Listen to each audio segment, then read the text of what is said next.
Yes sir, మనం ఈ ప్రమాదంలో మృత్యుంజయుడు అని చెప్పొచ్చు ఆయనని. ఈ వస్తున్న వార్తల ప్రకారం ఆయన కూర్చున్న సీటే ఆయనను కాపాడింది. 11A సీట్లో ఆయన కూర్చున్నారు, అది విండో సీట్, దానివల్లనే ఆయన ప్రాణాలతో బయటపడ్డారు అనే వార్తలను మనం వింటున్నాం. అది ఎంతవరకు నిజం సార్? నిజంగానే అలాంటి సీట్లు ప్రాణాలు రక్షిస్తాయా ఇలాంటి బ్లాస్ట్లు జరిగినప్పుడు?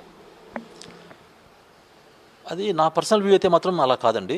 అది 100% it's a chance and miracle, అంతే, అంతకుమించి ఏం లేదు. ఎందుకంటే మామూలుగా అయితే కనుక వెనకాల టైల్ పార్ట్లో, అంటే ఇంజిన్స్ దగ్గర కానీ కాక్పిట్ దగ్గర కానీ కాకుండా టైల్ పార్ట్లో ఉన్న వాళ్ళకి కొంచెం సేఫ్టీ ఎక్కువ ఉంటుంది అన్నది ఒక స్టాటిస్టిక్స్ చెప్పే నిజం అనమాట.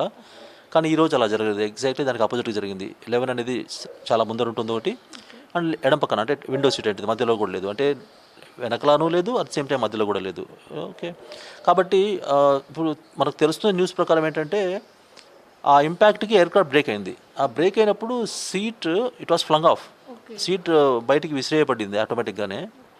అండ్ ఆ టైంలో ఎయిర్క్రాఫ్ట్ బ్రేక్ అయింది కాబట్టి ఆ గ్యాప్లోంచి బయటకు వచ్చిందేమో, మరి కరెక్ట్గా మనకు తెలియదు, ఏమైనా వేరే ఇన్ఫర్మేషన్ వస్తే తెలుస్తుందేమో. And luckily in spite of that heat, తర్వాత ఫైర్, తర్వాత ఆ ఇంపాక్ట్, మళ్ళీ బయటికి బీయింగ్ థ్రోన్ అవుట్ అన్నీ జరిగినా కూడా అతను లక్కీగా అతనికి లోపలేం కాలేదు, సిస్టమ్స్ అన్నీ ఇంటాక్ట్, అంటే అతను హెల్దీగా, బయటకు వచ్చినప్పుడు అతనికి పెద్ద మేజర్ ఇదేం జరగలేదు, కేవలం ఎడమ చేయి కాలేదని చెప్తున్నారు.